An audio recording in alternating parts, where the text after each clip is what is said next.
Estamos recebendo a nossa palestrante, ela que também é advogada, Larissa Kimmel, que participa hoje do nosso programa. E ela veio falar sobre oratória.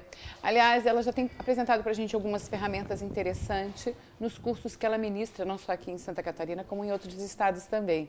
E nada melhor do que a gente aprender, né? Aprender, ter informações, mesmo que seja numa entrevista de 6, 7 minutinhos. Tá valendo.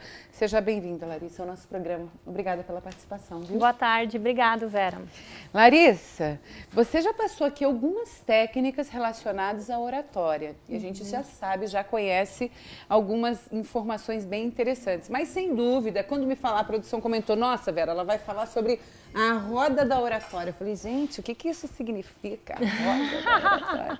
Mostra pra gente, por favor. Então, Vera, na verdade, a roda da oratória, ela é um resultado de um trabalho consistente, meu, bastante consistente, né? Eu criei uma ferramenta do coach, que seria a roda da vida, e eu transformei na roda da oratória, fundamentado nos meus cursos. Há quase 2 anos eu venho treinando pessoas a falar em público, já devo ter treinado aproximadamente quase 1000 pessoas, e aí eu acabei criando essa ferramenta que serve tanto para o curso de oratória, que é uma oportunidade para as pessoas avaliarem qual que é o grau de satisfação, como para o coaching, né, que eu faço para executivos. Então, eu dividi a roda da oratória em 4 pontos. Ali no primeiro ponto, no primeiro momento, nós temos o estado mental da pessoa que vai falar em público, vai se comunicar. Não sei se ficou claro, Hildo, conseguiu? No segundo ponto, nós vamos falar que aqui embaixo, nós vamos falar sobre a performance de palco. Como é que é a performance de palco? Então, aqui o estado mental é o medo, a cautela, entra a questão do autoconhecimento e entra a questão da prática, do treino. No segundo ponto, né, que é a performance de palco, vai entrar a questão das palavras, tom de voz e gestos. No terceiro ponto, que é a mensagem, vai entrar a questão da organização do conteúdo, a organização e a estrutura da mensagem, a credibilidade e o domínio que você tem do tema. E no último ponto, que está relacionado às características importantes, vai entrar a emoção, a comunicação, a empatia e a naturalidade do orador. Então, são 4 pontos especiais. Vamos destacar mais uma vez. O primeiro, Larissa? O primeiro ponto está relacionado... Você vai filmar? O primeiro ponto está relacionado ao estado mental e emocional da pessoa. Estado mental e emocional. O segundo ponto, a própria performance de palco da pessoa. Performance de palco. O terceiro ponto, a mensagem. A mensagem... O domínio da mensagem. Exatamente. E o último ponto, algumas características importantes que você tem que desenvolver como orador e apresentador, enfim. Ah, que interessante. Com licença, seguindo esses 4 passos, teremos uma oratória perfeita. Estado mental, medo, cautela, medo. Medo, né? É importante mesmo. Qual é o papel do medo nessa história toda aí, Larissa? Então, Vera, né? Na verdade, a maioria das pessoas que procuram cursos de oratória, se não quase 100%, no primeiro bate-papo que a gente tem, elas vêm lá tratar e melhorar esse medo de falar em público. Certo. E o que eu tenho para dizer é que é natural o medo, de uma certa forma, desde que ele não me paralise. Até é bom ter um certo medo porque ele te traz uma cautela, né? Ele faz com que você se prepare. Então, você muda um pouco o teu pensamento. Não brigue tanto com o medo. O medo, em algumas situações, como aqui na oratória, ele ajuda. Ele ajuda, né? Desde que ele não te paralise, ele pode te ajudar a você se preparar, exatamente. Autoconhecimento. O autoconhecimento está relacionado à pessoa se autoconhecer. Como que ela fala em público? Tem aquele orador imaginário, quer dizer, eu me vejo, né? Tem muito aluno meu que eu filmo e depois a gente passa o filme e ele fica olhando, ai, acaba logo, né? Naquela tensão, naquele desespero, exatamente. Porque ele imagina que tá tudo errado, né? Que tá horrível, que, nossa, eu falo muito mal. Quando, na verdade, você tem alguns problemas, algumas técnicas que você tem que aprimorar. Então, esse é o orador imaginário que as pessoas criam. E tem um orador real, que é aquilo que realmente é real e que você pode aprimorar e melhorar na sua desenvoltura ao falar em público. A maioria das pessoas que realmente falam em público ou fazem uma gravação, isso até em vídeo familiar, o pessoal que está em casa vai acompanhar a gente nisso, normalmente não suporta a voz, né? Exatamente. Não suporta, nossa, minha voz é horrível, porque a gente escuta a nossa voz de uma forma diferente, a gente escuta de dentro para fora, né? É verdade, né? Eu escuto bem a sua voz, eu escuto bem a do Hildo, né? A do Ariel, mas a minha voz eu escuto de dentro para fora. Mas realmente são técnicas, prática. Então, a prática é super importante, né? Quanto mais, a tendência é que quanto mais prática você tenha, né? Você pode falar por você mesmo, imagina, você tem 20 anos de experiência. Glória a Deus, é verdade. Então, né, como a prática, ela te traz essa tranquilidade ao falar em público, né? Palavras. Palavras. Super importante você estar contando histórias no decorrer da sua palestra, no decorrer da sua apresentação. Né?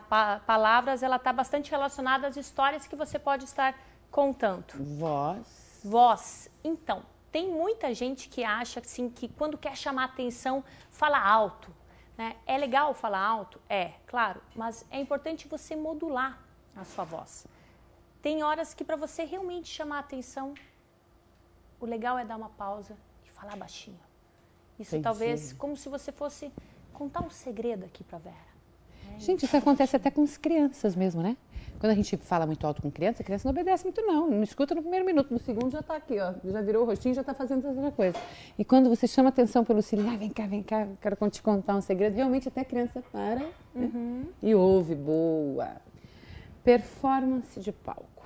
Aí entra a linguagem corporal, o corpo fala. Isso, né? O corpo fala muito, né? Aliás, o corpo fala 55% da nossa comunicação está relacionada ao nosso corpo. É importante nós sermos coerentes com aquilo que nós estamos dizendo. Então, os meus gestos, né? Por isso que é importante eu me filmar. Os meus gestos, eles estão sendo coerentes com o que eu quero passar para as pessoas? A minha postura, ela está bacana, está legal? Então, é uma postura coerente? Isso que é importante eu me perguntar, né? Os gestos, super importante. Estrutura e organização da mensagem. Aí vem aquilo do planejamento mesmo? Exatamente, né? A estrutura e organização da mensagem. O que eu entendo por isso, né? Você começar a sua apresentação de uma forma que faça com que as pessoas se interessem pelo que você está falando. Então, o início da apresentação é quase que o mais importante. É ali que você vende a sua ideia para o público. Então, naquele momento, né, os 5 minutos iniciais, né, você tem que fazer com que as pessoas se interessem pela sua mensagem.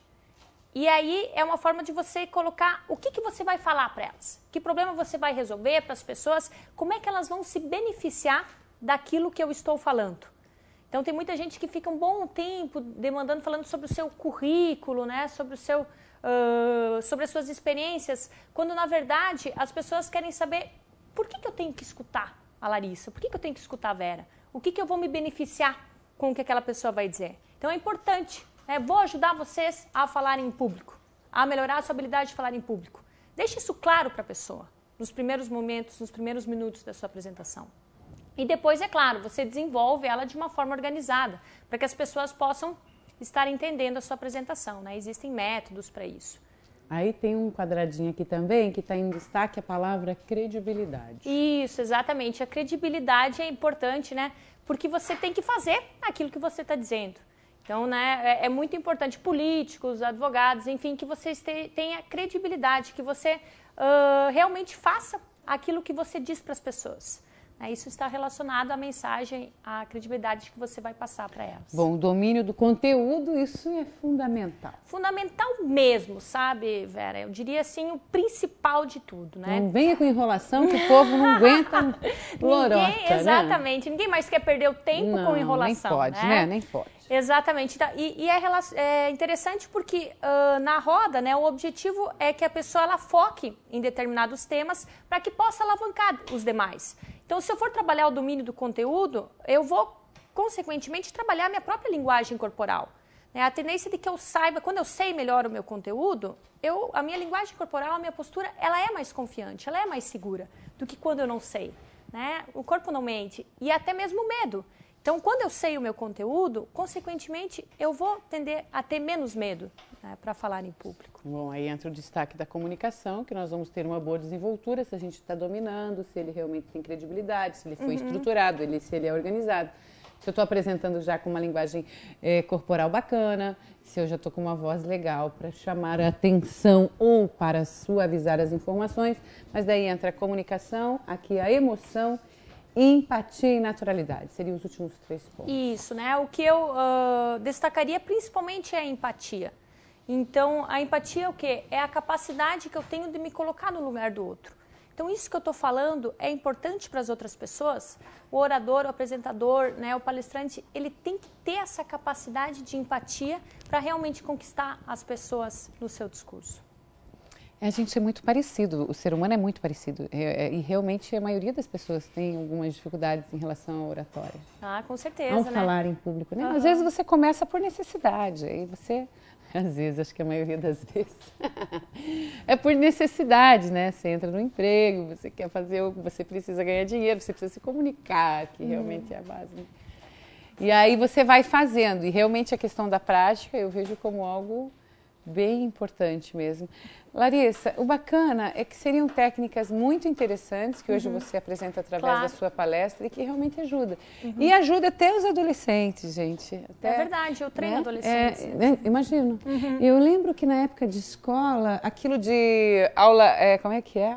A prova oral é uma das ferramentas que eles ajudam muito para a pessoa poder falar. Há uma crítica, né, muito porque não se tem muito provas orais quando você é adolescente, né? Existem poucas, né? Poucas. Você tem redação. Declamar uma poesia, isso tudo é uma ferramenta sensacional. Mas eu lembro que eu ficava uma semana sem dormir, né? Assim como eu acho que E quando fazia, deve fazer apresentação lá morrendo de medo de esquecer alguma coisa, e você tava, aquilo era Acabou, né? E é o que acontece. Todo mundo passa, né? Principalmente com relação à emoção, né? A tendência é que as pessoas elas queiram se livrar logo daquele momento. Isso. Né? Então, eu vou lá, eu faço a apresentação o mais rápido possível para eu me livrar daquilo. Isso. Né? Então, ela não passa a emoção que realmente tem aquelas palavras, né? A emoção que tem aquele momento. Então, é importante você controlar esse medo justamente para passar a emoção adequada para as pessoas. Mas é isso que você falou, é o conhecimento e o conteúdo. Eu lembro que uma vez eu tive que fazer uma apresentação de uma poesia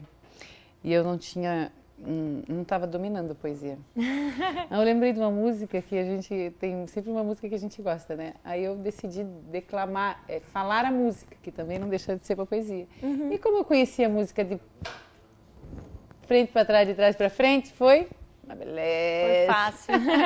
Então, como a gente tem realmente que dominar. Né? Exatamente, para depois praticar. Ô Larissa, você está com um site à disposição, você está Isso. fazendo um trabalho de coaching muito interessante, você realmente vem sendo chamado para apresentar em empresas, né? Ou até mesmo essa assessoria particular, como por exemplo com coach. Deixa para a gente um contato. Claro. Quem quiser saber mais, acesse o meu site, é www.larissacumel.com.br. Perfeito. E até fica aí o destaque, então, para a gente se aperfeiçoar. Isso aí. Amiga, obrigada pela participação no programa. Obrigada, Volte Vera. sempre. Com certeza. É isso, gente. Eu quero falar um pouquinho sobre flores com você agora. Olha só.